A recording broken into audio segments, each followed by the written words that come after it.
capitalist societies, materialist societies, they do need to fill that void in their hearts, because capitalism and materialism would not bring about any inner peace, would not bring about happiness, would not really reconcile your heart and mind, and will cause you all of the distress that we see around us and sort of the anguish that capitalism and materialism causes to human beings.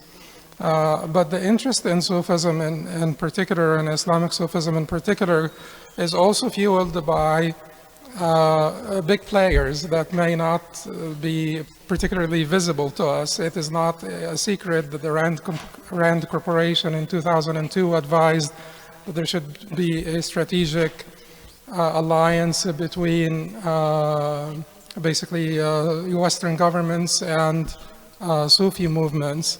And this has been the advice of Bernard Lewis all the time, and people like Daniel Pipes and so on and so forth. They all find this to be particularly relevant, particularly important, because they believe that Sufism will make Muslims a little bit calmer, and that will be more conducive to peace between East and West. And keep in mind that as Muslim minorities in the West, no one is interested in peace between the East and the West. Just naturally more interested, has more, stake in this than the Muslim minorities in the West. So it is not that we are not interested.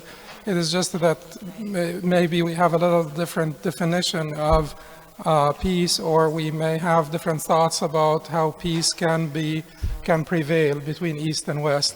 A peace that is just, a peace that is based on basically the recognition of people's right to self-determination, independence, and basically dignity. But we are more interested, the Muslim minorities in the West would naturally be more interested in peace between East and West than Daniel Pipes and Bernard Lewis. We're keener on seeing that happen and take place. And we may have better action plans to see that come to fruition if we were to be consulted. But it is not only that this interest is fueled by this interest is also fueled by authoritarian regimes in different parts of the world that may find in Sufism, or that may find that Sufism may bring about more basically stability, or the stability of the status quo in the Muslim world, quietism, quietness, calmness, stability, and so on and so forth. So there is an interest in that as well. So why are we basically playing in their hands? Why are we talking about Sufism and trying to reclaim the Sufi discourse? Exactly to do the opposite.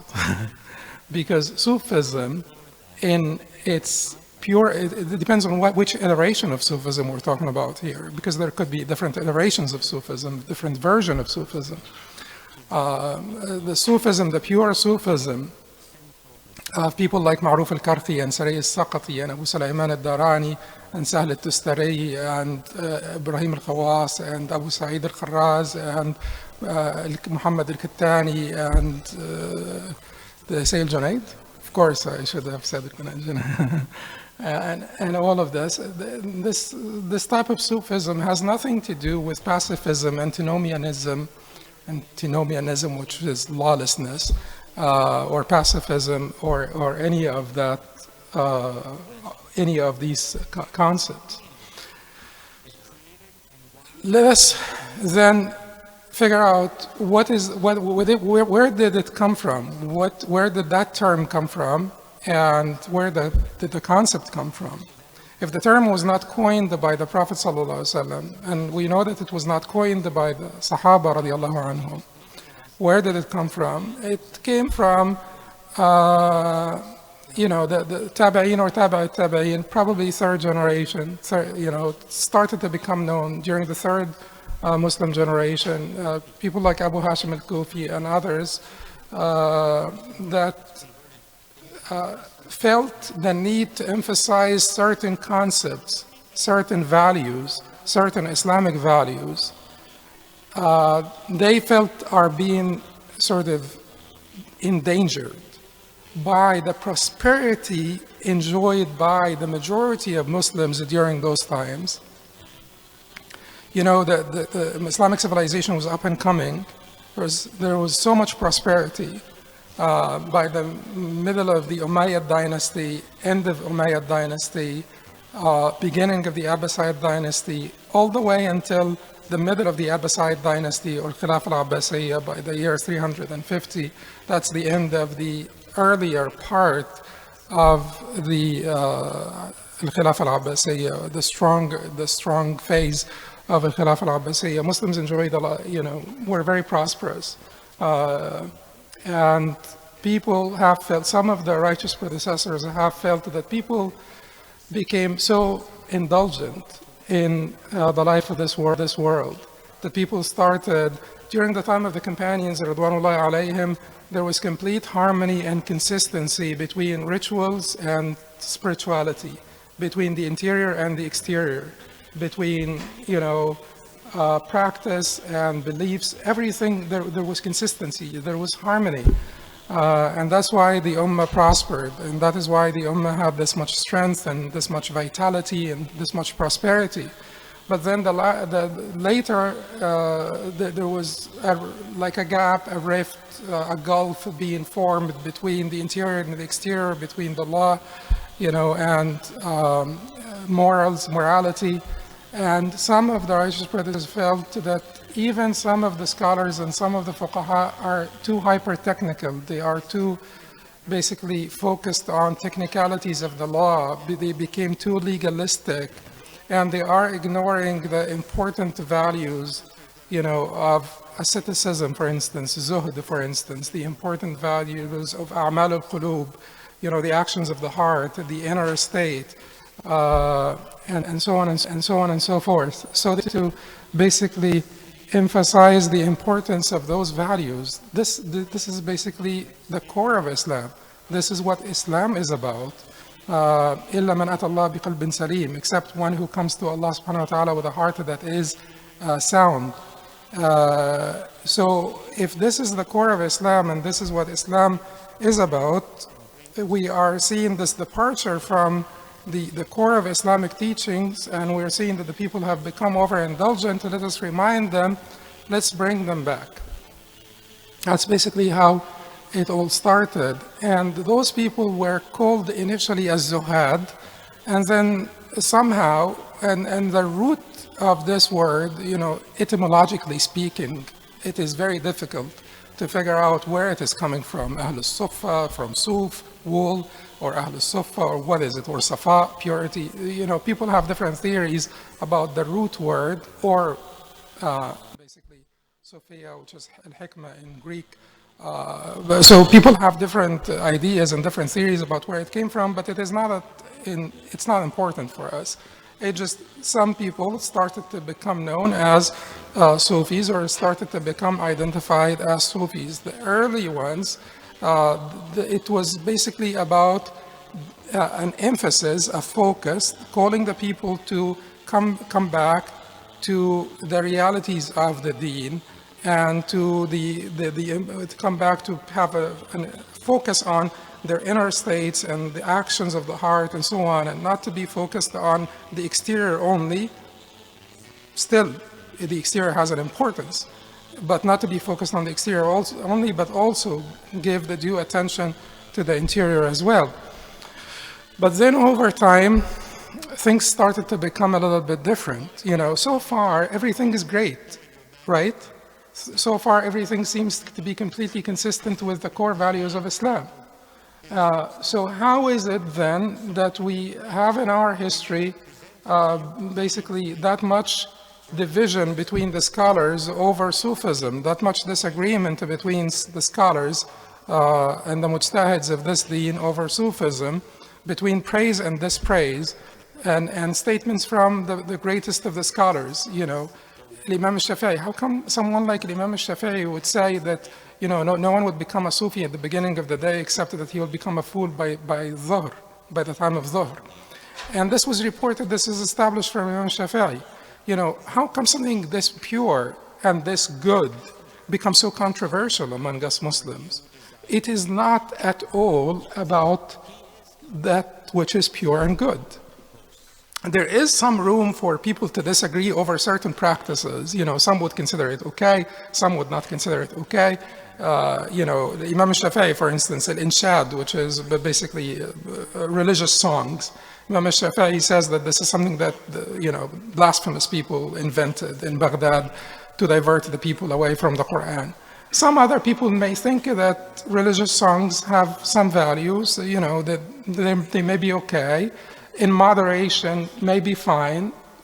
Taghbir basically would be religious songs. And so there is some room here for controversy, some room for controversy. But most of the time, the controversy was not about the same thing. The controversy was about different iterations of Sufism, different versions of Sufism that are practiced by different people. So if you are exposed to people who have a Sharia non-compliant iteration of Sufism, you develop that idea about Sufis and the path of Tasawwuf and so on and so forth. And if you are exposed to people who have a Sharia compliant iteration of Sufism, practice a Sharia compliant iteration of Sufism, then you will be fine with it.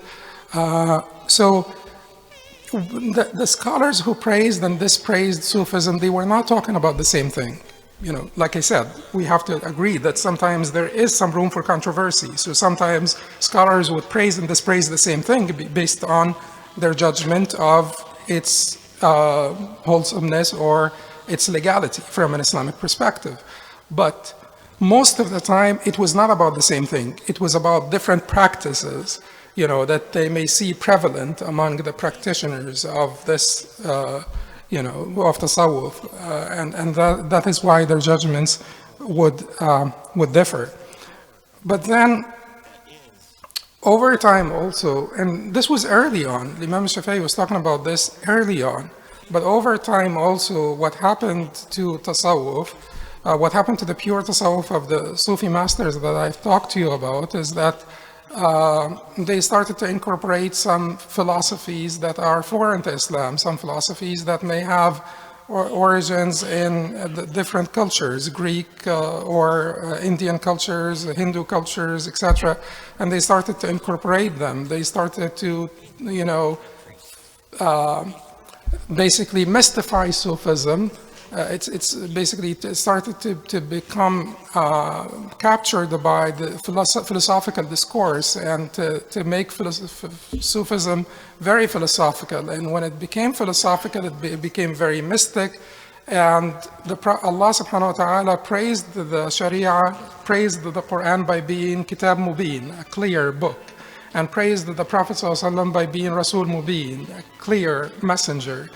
That mystification caused a lot of harm, because when things become mystified and and when you put a lot of emphasis on linguistic finesse versus the core meanings, the core, clear, simple, straightforward meanings of this religion, then you lose a lot. You lose the meanings, and you become captured by the language, terminology, about sort of the rhetoric.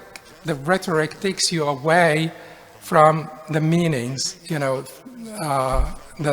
we're talking about. And then, so we started to talk about things like, and that is an effect of the theory of emanation, and it goes back to Aristotelian logic, and it goes back to Aristotle's, the undifferentiated and undifferentiating God, the unmoved mover who does not change, and how could there be change in the universe? So they thought that we have emanated from God, and there are different layers. Philo inserted different layers, Plotinus, and so on. It's Neoplatonic philosophy. So emanated from God, if we emanated from God, then we can go back and merge with God. We can have a union with God, but that's the opposite direction, okay? And then we started to talk about union, and the earlier masters of the past had a completely different iteration of that union. They meant by union your togetherness with Allah subhanahu wa ta'ala. They meant by annihilation basically the subservience of your will to the divine will, to the point where your will does not exist anymore. You will not accept that which He wills. So that is annihilation of your will, fana al-iradat, annihilation of your will. You becomes completely, and certainly like we said in the morning, it's not an ontological annihilation. It does not mean that there is a merger of wills here, but it means that your will have become so subservient to Allah's will, as the Prophet ﷺ said, حتى يكون هواه تبعا لما جئت به لا يؤمن أحدكم حتى يكون هواه تبعا لما جئت به. None of you will have belief until his hawa, his desires are consistent or in conformity with that which I have brought forth. So they had, and then they were talking also about some form of fana al-shuhud, that your beholding of Allah subhanahu wa ta'ala will make you so focused, attentive to Allah subhanahu wa ta'ala, that you can never be distracted by all else, as siwa. And that, to some extent, we do agree with this, right? Like, the people will be like glass boards in front of your eyes. You see through them. You see the work of Allah subhanahu wa ta'ala. Whenever the harm or benefit comes to you through the people, you are seeing through them that this is the work of Allah subhanahu wa ta'ala, and you try to respond with that in mind, that this is a test. Whatever it is a test, a different form of test. الذي خلق الموت والحياة ليبلوكم أيكم أحسن عملا. He who created life and death to test you. So everything is a test. So whenever something does something to you, you see the work of Allah and you see that you're being tested. That is your shuhud of Allah, your beholding of Allah, and that is why they say Tasawwuf is all about ihsan, because it is that shuhud of Allah. And ta'bud Allah ka'annaka tarah, to worship Allah as if you see Him, and if you don't, then you know that He does. So, but then we started to talk about the ontological fana, and the ontological fana will be very problematic, because it means that there is no difference between worshipping idols and worshipping God, because the idols are God. It leads you to pantheism and monism and wahdat al-wujud and al-ittihad al-hulul and all of these heretical beliefs. So now so many things have become confusing and problematic. Now you have a heritage that is full of jewels and gems and pearls mixed with rocks and scorpions and snakes. And what do you do? So people had, and not only this, because we had also, as Imam Taymiyyah rahimahullah says, that there are three different types of Sufis. There are Sufiyat al-Haqa'iq, the real Sufis. They are about the realities. They are about the meanings. They are the pure ones who are after purification of the heart. They are after the meanings. They are not after, monetary gains, and they're not after celebrity or fame or recognition. Sufiyat al-Haqa'iq. And then Sufiyat al-Arzaq. Sufiyat al-Arzaq, basically the Sufiyat that are after monetary gains. There were endowments set up for them to live in them and to basically to receive sustenance through those endowments. So we had so many of them throughout the Muslim world. And even Ibn Taymiyyah rahimahullah was not particularly opposed to it, but he said there are certain conditions that they need to meet to be deserving of this sustenance. But he said that these are not Sufiyat al-Haqa'iq. Sufiyat al-Haqa'iq are usually not living in those motels or in those places that are set up for Sufiyat al-Arzaq or the Sufiyat that are after monetary gains. But he said that those Sufiyat al-Arzaq, even some of them could be good and so on, but they are not the best. And then he said there is Sufiyat al-Rusum or Sufiyat al-Rasm, the Sufiya ceremonial Sufis. Sufiya about basically formalities that would wear a certain attire.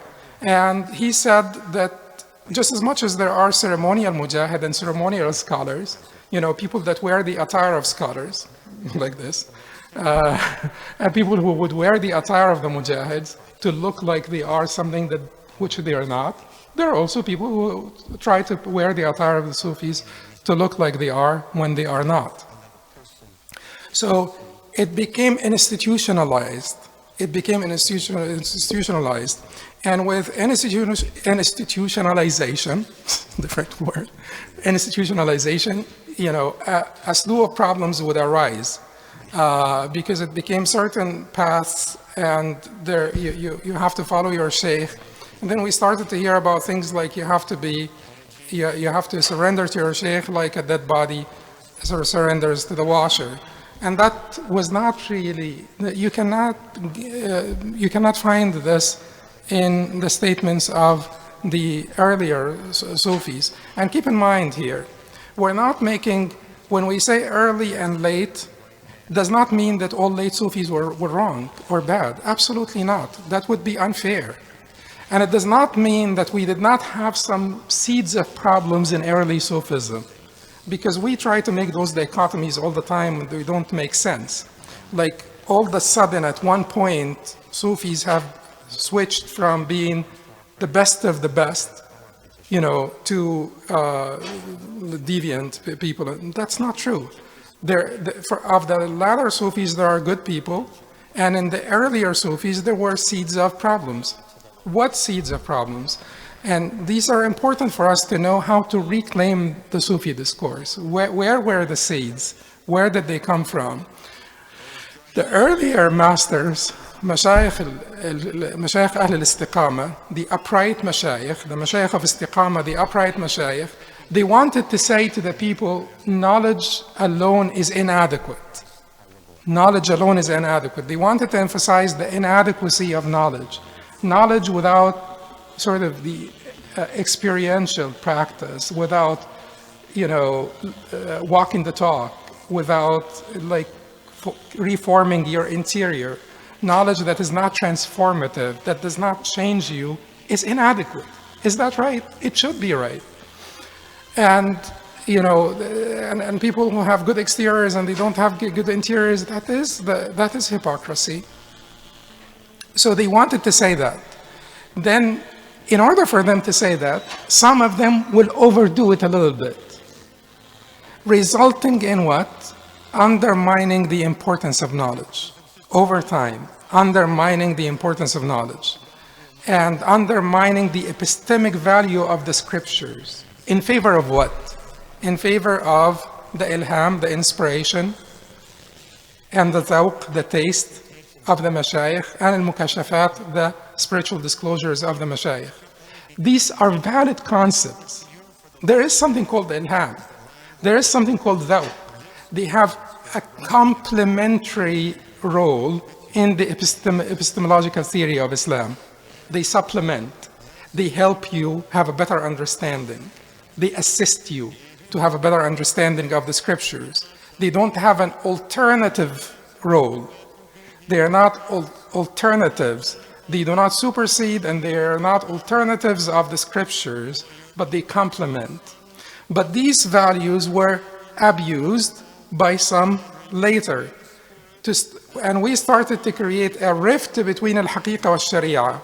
Sharia is the knowledge of the scriptures that is learned, through transmitted knowledge of the scriptures. And al-haqiqa would be the realities that are captured by the heart from the divine. And now when you create a dichotomy and you divorce al-haqiqa from al-sharia, you can realize how devastating that is to the value of the scriptures, to the value of the knowledge of the scriptures. And then when you do this, what happens? When you favor the taste and ilham of the mashayikh, then the mashayikh become the authority, not the Quran and the Sunnah. Did the earlier and the verifying Sufi masters of the latter generations approve of this? No.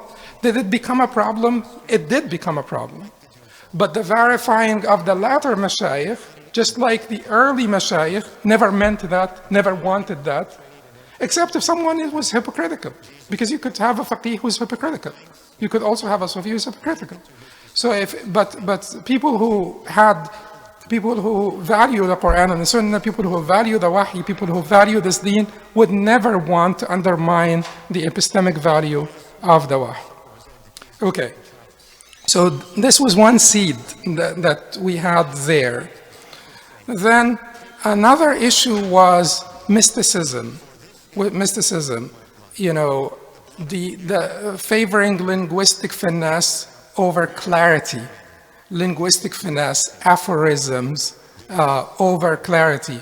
And we know that our deen was all about clarity. It was so transparent, straightforward, solid philosophically. Keep in mind there are three different levels of discourse: rhetorical, dialectical, and philosophical. Our deen is solid philosophically, but rhetorically accessible to everyone. The language is accessible to everyone. Everyone can understand it. Everyone can see the beauty of it, can see the strength of the argument, strength of the beliefs.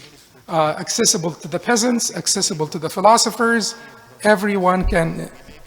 But then when we mystified it, and I'm not against basically changing the discourse to suit the audience. We do need sometimes to change the discourse to suit the audience, but at the same time, the change of discourse should not go back to affect the core meanings and core concepts, which should be clear and should be accessible to everyone, and there should be epistemic egalitarianism in the sense that, there is no exclusivity here. Our beliefs are accessible to all people in a very egalitarian way. Yes, the discourse may be different. The language may be different. If you sit with a group of philosophers at Yale University, for instance, to talk to them about certain Islamic concepts, it is understandable that you may use different rhetoric versus sitting with a group of,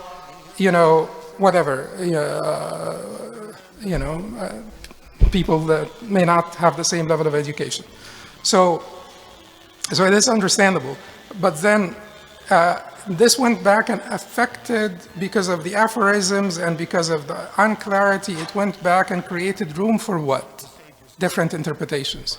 Because of the masters, they speak in a way that is brief and that may basically be interpreted in different ways. They create room for people to interpret those statements in different ways. And that was a problem that would basically manifest later, where the early masters, the great masters, the Sharia compliant masters, would be misinterpreted by the latter generations. Another problem that we have is like this syncretism, basically mixing things up, bringing things, basically the tendency to be open to other philosophies and even other theistic traditions.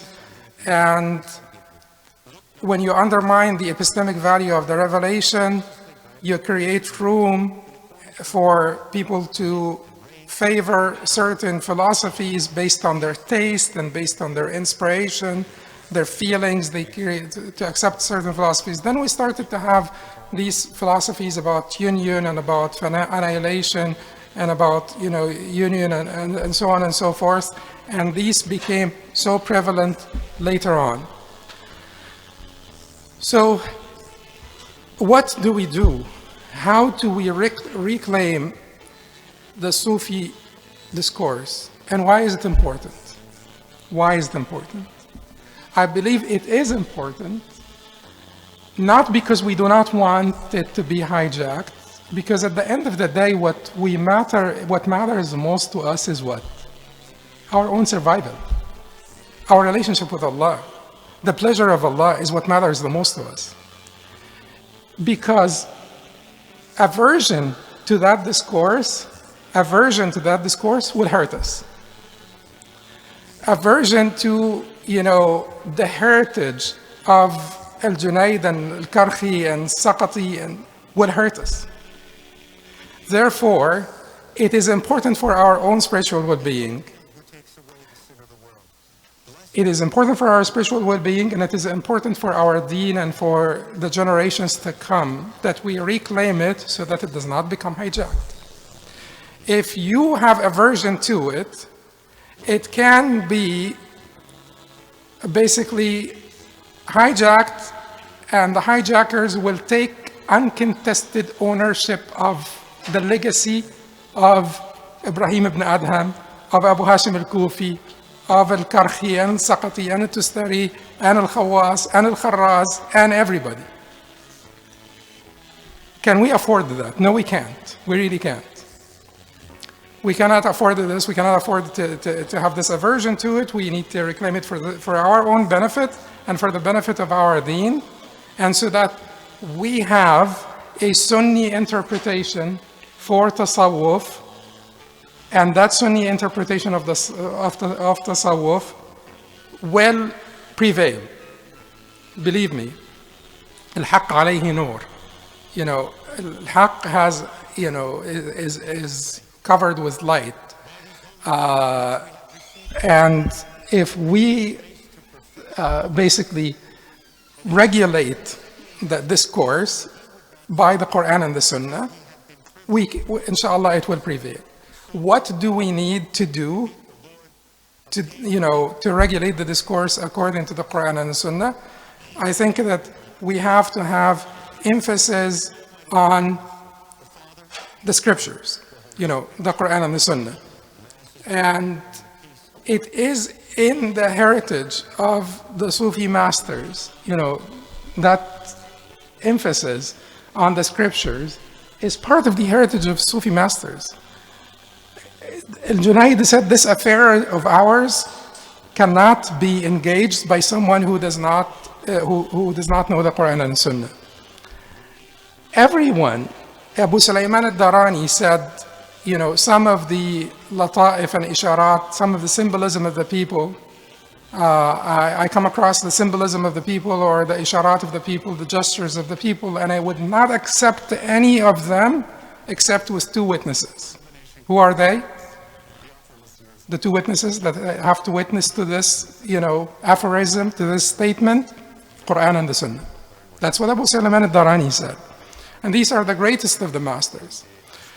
So that emphasis is important.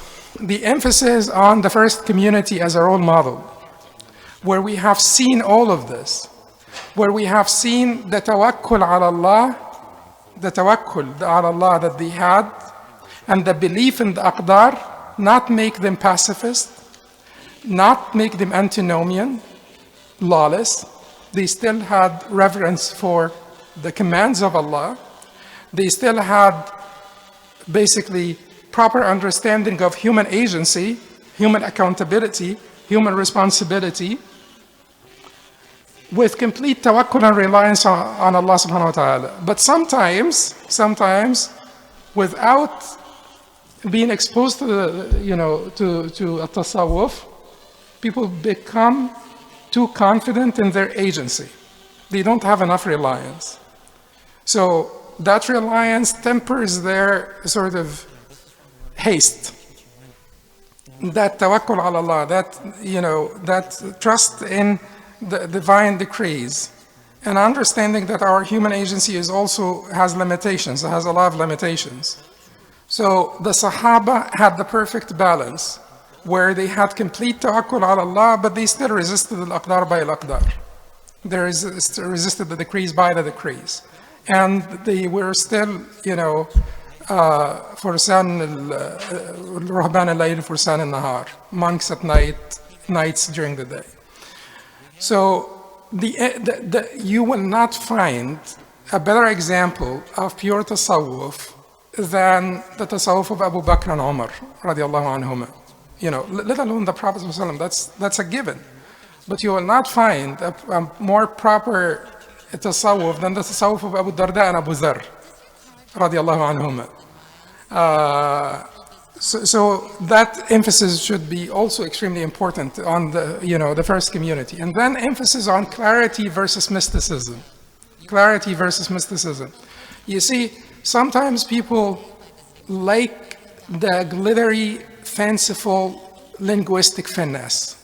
And many times we sort of feel, people in the academy, they know that. You feel sort of impressed by sort of difficult terms that you have to look up in the dictionary and stuff like this. Whereas when they asked al-Junayd, for instance, about the love of Allah subhanahu wa ta'ala, they asked al-Junayd about the love of Allah subhanahu wa ta'ala. Can you say it? Said it this morning. No, but we should all memorize this. They asked al-Junayd about the love of Allah, and this was like a gathering of the shaykh that would be Junayd's friends, And everybody started to say what they thought of who is a lover of Allah subhanahu wa ta'ala, who is the muhib.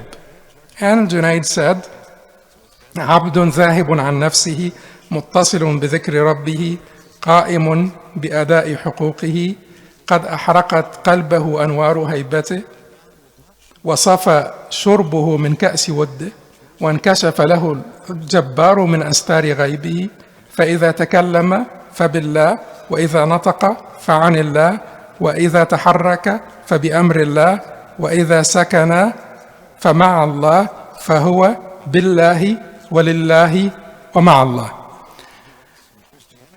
I will translate this, but anyone who speaks Arabic here understood each and every word. No complexity whatsoever. Nothing mystical about it. But the friends of al-Junayd, the greatest of their time, they told them, nothing can come up with anything more beautiful, better than this, more comprehensive than this. So he said, the person who is in love with Allah subhanahu wa ta'ala is a person who's detached from himself. He's able to walk away from his ego. And that is a huge benefit of immersion in the Sufi discourse. Because there is huge emphasis on walking away from your ego, being able to detach yourself from your ego.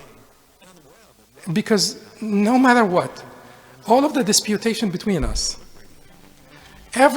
all of the arguments between us, any discussion that happens between us, everything is being filtered through our egos. And that makes it very difficult for us to have reconciliation, for two business partners to come to terms, over a dispute, for two spouses to come to terms over a dispute. Everything, it's called, Kant calls it the synthetic role of self-consciousness. Your self-consciousness synthesizes your reality. Your reality is different from my reality. We're talking, because I am standing behind my ego, you are standing behind your ego, and my ego is filtering what you're saying, your arguments, and vice versa. So it's a huge benefit, this immersion in the Sufi discourses. That's one of its biggest benefits, is to be able, because the emphasis, keep in mind, إنما العلم بالتعلم وإنما الحلم بالتحلم, as the Prophet ﷺ said. Ilm is by learning, and being forbearing is by practice. So when you repeat it, and one day you will get to, act on it. One day you will get to realize its importance and try to do it one time. So try to do it one time. Like I use this example always. When like your spouse yells at you in the morning, try to say to yourself, it's the first test of the day. Don't say to yourself, oh, she's back or he's back. No, just say to yourself, it's the first test of the day.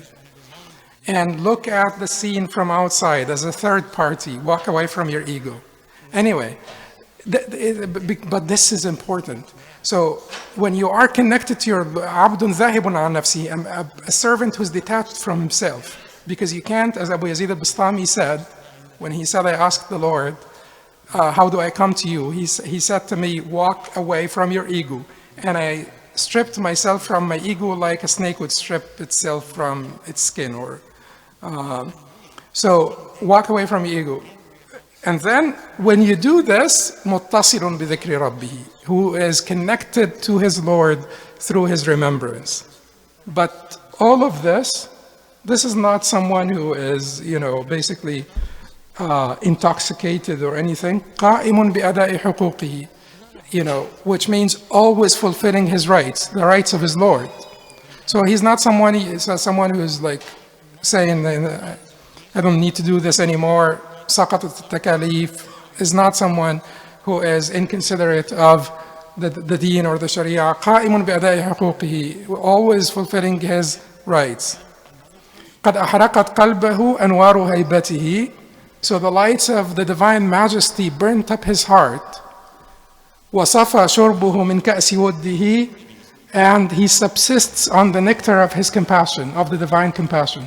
He subsists on the nectar of divine compassion.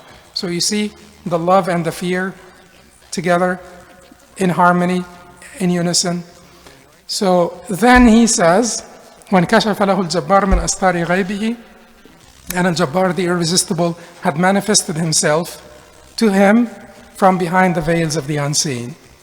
So if he talks by Allah, and if he speaks about or from Allah, and when he moves, it is by the command of Allah, and when he is still, he is with Allah. فَهُوَ بِاللَّهِ وَلِلَّهِ وَمَعَ اللَّهِ. So he is by Allah, for Allah, with Allah. No mysticism, perfection without mysticism. Perfection without complexity. And that is how the early masters used to be like. So that is the third one that we talked about. So the first one was scriptures, second one is the first community, the third one is clarity. That's the third principle. The last principle is دع ما يريبك إلى ما لا يريبك. Leave out that which causes you doubt to that which does not cause you doubt. When you go through a book and you're not comfortable or you're not sure with parts of it, leave them until you are sure that they come to you from Allah subhanahu wa ta'ala. Because there is no gate to Allah except the gate that was opened by the Prophet sallallahu alaihi wasallam for us. There is no road to Allah except the road that the Prophet ﷺ walked on before us. His footsteps are on that road. Follow them and you will get to your destination. And that is basically what I wanted to share with you about reclaiming the Sunni, this Sufi discourse. The Manazil al-Sa'irin is a very beautiful book, and if you're interested in it, Madarij al-Salikin is going to come out. Dr. Uwaymir Anjum, who goes, like, his name here is Ovamir Anjum, I guess. But Dr. Uwaymir Anjum, I think, is about to finish his translation of Madarij al-Salikin. And Madarij al-Salikin is a marvelous book. If you put Qaradawi, Sufism in Google, you will find Shaykh Qaradawi's sort of assessment of Sufism, and somewhere in the last paragraph he talks about Madarij al-Salikin, that this was because it is very easy to dismiss the Sufi heritage, like many fuqaha did, and it is very easy also to accept it uncritically, like many people did, including some of the fuqaha. But what Ibn al-Qayyim did is, he did the very, very hard work of embracing it and lovingly and critically filtering that heritage, lovingly and critically examining it to basically provide an iteration of it that is Sharia compliant. And that's what Shaykh al-Qaradawi says in that very nice assessment, very fair, very nice assessment of the history of Tasawwuf. So you probably want to read that, inshallah. قولوا قولي هذا واستغفر الله لي ولكم سبحانك اللهم وبحمدك اشهد ان لا اله الا انت استغفرك واتوب اليك.